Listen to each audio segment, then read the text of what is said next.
KPSC ಪಶುವೈದ್ಯಾಧಿಕಾರಿ ಪರೀಕ್ಷಾ ಅಕ್ರಮ.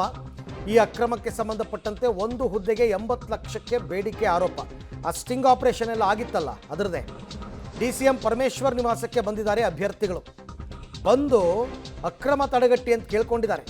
50ಕ್ಕೂ ಹೆಚ್ಚು ಪಶುವೈದ್ಯಾಧಿಕಾರಿ ಹುದ್ದೆಗಳ ಅಭ್ಯರ್ಥಿಗಳು ನಮ್ಗೆ ಅನ್ಯಾಯ ಆಗಿದೆ, ತಪ್ಪು ಮಾಡಿದವರ ವಿರುದ್ಧ ತನಿಖೆ ನಡೆಸಿ ಅಂತ ಡಿಸಿಎಂ ಪರಮೇಶ್ವರ್ಗೆ ಅವರು ಮನವಿಯನ್ನು ಕೂಡ ಮಾಡಿಕೊಂಡಿದ್ದಾರೆ.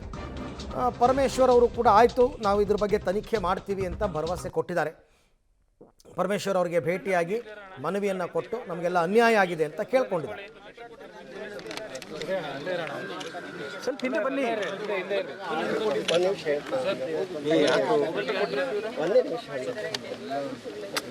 ಹಿಂದೆ ಬನ್ನಿ ಸರ್, ಸ್ವಲ್ಪ ಕಡೆ ಸರಿ ರೀ, ಹಿಂದೆ ಬನ್ನಿ.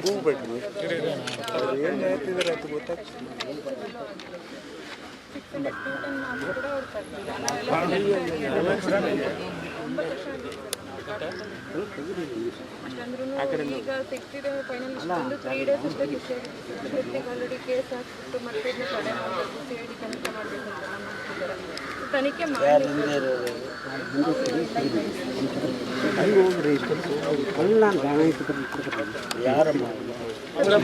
ಸ್ವಲ್ಪ ಸೈಡಿಂದ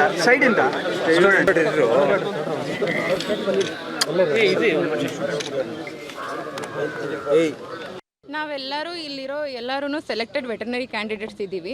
ನಾವೆಲ್ಲರೂ ಈಗ 2 ಇಯರ್ಸಿಂದ ಕಷ್ಟಪಟ್ಟು ಓದ್ಬಿಟ್ಟು ಎಕ್ಸಾಮ್ ಬರೆದು, ಈಗ ಎಕ್ಸಾಮ್ ಬರೆದ್ಮೇಲೆ ಪ್ರೊವಿಷನಲ್ ಲಿಸ್ಟ್, ಫೈನಲ್ ಲಿಸ್ಟ್ ಎಲ್ಲದರಲ್ಲೂ ಸೆಲೆಕ್ಟ್ ಆಗಿ ಈಗ ಆಲ್ರೆಡಿ 1 ವೀಕ್ ಆಯಿತು ನಮ್ಮ ಸೆಲೆಕ್ಷನ್ ಲಿಸ್ಟ್ ಬಂದು. ಲಾಸ್ಟ್ ಫ್ರೈಡೇ ಬಂದಿದ್ದು.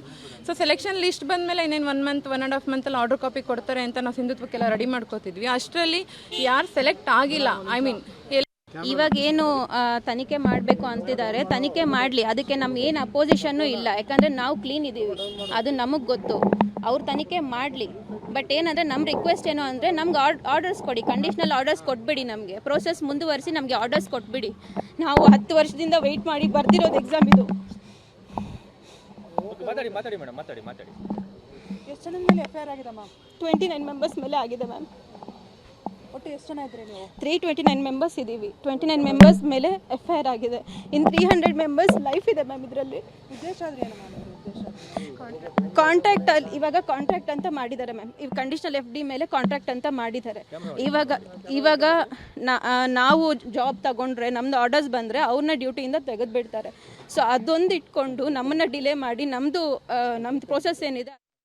ಈ ಬಗ್ಗೆ ಮತ್ತಷ್ಟು ಮಾಹಿತಿ ನನ್ನ ಕೊಲೀಗ್ ಪ್ರಕಾಶ್ ಅವರಿಂದ ಪಡ್ಕೊಳ್ಳೋಣ. ಪ್ರಕಾಶ್, DCM ಪರಮೇಶ್ವರ್ ಅವ್ರನ್ನ ಭೇಟಿ ಮಾಡಿರ್ತಕ್ಕಂಥವ್ರು ಏನು ಮನವಿ ಸಲ್ಲಿಸಿದ್ದಾರೆ, ಏನು ಅವರ ಆಗ್ರಹ, ಏನು ಅವರ ಮನವಿ ಅಂತ? ನೋಡಿ, ಇದು ಪಶು ವೈದ್ಯಾಧಿಕಾರಿಗಳ ಹುದ್ದೆಯ ವಿಚಾರದಲ್ಲಿ ಪಾರದರ್ಶಕವಾಗಿ ಅಲ್ಲಿ ನಡೆದಿಲ್ಲ. ಎಲ್ಲವೂ ಕೂಡ ಒಂದೊಂದು ಹುದ್ದೆಗೆ ಇಂತಿಷ್ಟು ಹಣ ಅಂತೇಳಿ ರೇಟ್ ಕಾರ್ಡನ್ನು ಫಿಕ್ಸ್ ಮಾಡಲಾಗಿತ್ತು. ಮತ್ತು ಕೇವಲ ಇದು ಒಂದು ಇಲಾಖೆಯಲ್ಲಿ ಆಗದಂತಹ ಈ ಬೆಳವಣಿಗೆ ಅಲ್ಲ, ಬೇರೆ ಬೇರೆ ಇಲಾಖೆಗಳಿಂದಲೂ ಕೂಡ ಒಂದಿಷ್ಟು ರೇಟ್ ಕಾರ್ಡ್ಗಳನ್ನು ಫಿಕ್ಸ್ ಮಾಡಲಾಗಿದೆ. ಅಂದರೆ ಬೇರೆ ಬೇರೆ ಇಲಾಖೆಗಳಲ್ಲಿ ವಿವಿಧ ಹುದ್ದೆಗಳಿಗೆ ಏನು ಕಾಲ್ ಫಾರ್ಮ್ ಆಗಿತ್ತು, ಆ ಒಂದು ಹುದ್ದೆಗಳಿಗೂ ಕೂಡ ಅಡ್ವಾನ್ಸ್ಡ್ ಆಗಿನೇ ಒಂದಿಷ್ಟು ರೇಟ್ ಕಾರ್ಡನ್ನು ಫಿಕ್ಸ್ ಮಾಡಿದ್ದಾರೆ. ಸೊ ಅದೆಲ್ಲವೂ ಕೂಡ ತನಿಖೆ ಆಗಬೇಕು. ಅದರ ಜೊತೆಗೆ ಮುಂದಿನ ಪರೀಕ್ಷೆಗಳು ಏನು ಇರಬೇಕು ಅದೆಲ್ಲವೂ ಕೂಡ ಪಾರದರ್ಶಕವಾಗಿ ಆಗಬೇಕು ಅನ್ನುವಂಥದ್ದರ ಬಗ್ಗೆ ಈಗ ಒಂದಿಷ್ಟು ಮನವಿಯನ್ನು ಕೂಡ ಮಾಡಿದ್ದಾರೆ. ಮತ್ತು ಮುಂಬರುವ ವಿವಿಧ ಇಲಾಖೆಗಳ ಹುದ್ದೆಗಳಿಗೆ ಏನು ಪರೀಕ್ಷೆಗಳ ಆರಂಭ ಆಗುತ್ತೆ ಅದರಲ್ಲೂ ಕೂಡ ಕುಲಂಕುಷವಾಗಿ ಯಾವುದೇ ಈ ರೀತಿಯ ಭ್ರಷ್ಟಾಚಾರಕ್ಕೆ ಅನುವು ಮಾಡಿಕೊಡುವಂಥ ಬೆಳವಣಿಗೆಗಳ ಆಗಬಾರ್ದು, ಪಾರದರ್ಶಕವಾಗಿ ನಡಿಬೇಕು, ಪರೀಕ್ಷಾ ನಿಯಮಗಳು ಕೂಡ ತುಂಬ ಕ್ಲಿಯರ್ ಆಗಿ ಆಗಬೇಕು ಅನ್ನುವಂಥದ್ರ ಬಗ್ಗೆ ಒತ್ತಾಯವನ್ನು ಕೂಡ ಮಾಡಿದ್ದಾರೆ. ಸೊ ಕೇವಲ ಇದು ಒಂದು ಮಾತ್ರ ಅಲ್ಲ, ಈ ಹಿಂದೆ ನಡೆದಂತಹ ಪರೀಕ್ಷೆಗಳು ಕೂಡ ಈ ರೀತಿಯ ಭ್ರಷ್ಟಾಚಾರದ ಆರೋಪಗಳಿಂದನೇ ತುಂಬಿದೆ ಅನ್ನುವಂಥದ್ದನ್ನು ಮನವರಿಕೆ ಮಾಡುವಂಥ ಪ್ರಯತ್ನವನ್ನು ಕೂಡ ಮಾಡಿದ್ದಾರೆ. ಸೊ ಹೀಗಾಗಿ ಮುಂಬರುವಂತಹ ಪರೀಕ್ಷೆಗಳಲ್ಲಿ ಕೂಡ ಈ ರೀತಿಯ ಭ್ರಷ್ಟಾಚಾರ ಆರೋಪಗಳು ಬರಬಾರ್ದು, ಫುಲ್ ಕ್ಲೀನ್ ಆಗಿರಬೇಕು KPSC ಅನ್ನುವಂಥದ್ದನ್ನು ಒತ್ತಾಯ ಮಾಡಿದ್ದಾರೆ. ಸೊ ಹೀಗಾಗಿ KPSCಯ ಆಡಳಿತ ಮಂಡಳಿ ಏನಿದೆ, ಸೊ ಪರೀಕ್ಷೆ ನಡೆಸುವಂಥ ಒಂದು ನಿಯಮಾವಳಿಗಳೇನಿದ್ದಾವೆ ಆ ಕ್ರಮಗಳನ್ನು ಬಿಗಿಗೊಳಿಸಬೇಕು. ಈ ರೀತಿಯ ಭ್ರಷ್ಟಾಚಾರಕ್ಕೆ ಅವಕಾಶ ಇಲ್ಲದೆ ಇರುವಂತಹ ಹಾಗೆ ಕ್ಲೀನ್ ಹ್ಯಾಂಡ್ ಮಾಡುವಂಥ ಪ್ರಯತ್ನಕ್ಕೆ ಸರ್ಕಾರ ಕೂಡ ಮುಂದಾಗಬೇಕು, ಸರ್ಕಾರ ಅಲರ್ಟ್ ಆಗಬೇಕು, ಇದು ಎಲ್ಲವನ್ನು ಕೂಡ ತಡೆಗಟ್ಟಬೇಕು ಅನ್ನುವಂಥ ನಿಟ್ಟಿನಲ್ಲಿ ಒತ್ತಾಯವನ್ನು ಅಭ್ಯರ್ಥಿಗಳು ಕೂಡ ಮಾಡಿದ್ದಾರೆ. ಅದಕ್ಕೆ DCM ಅವರು ಕೂಡ ಮುಂದಿನ ದಿನಗಳಲ್ಲಿ ಈ ರೀತಿಯ ಬೆಳವಣಿಗೆಗಳು ಆಗದೇ ಇರುವಂಥ ನಿಟ್ಟಿನಲ್ಲಿ ನೋಡ್ಕೊಳ್ತೀವಿ ಅನ್ನುವಂತಹ ಒಂದು ಭರವಸೆಯನ್ನು ಕೂಡ ಕೊಟ್ಟಿದ್ದಾರೆ. ಥ್ಯಾಂಕ್ ಯು ಪ್ರಕಾಶ್, ತಮ್ಮೆಲ್ಲ ಮಾಹಿತಿಗಾಗಿ ಧನ್ಯವಾದ.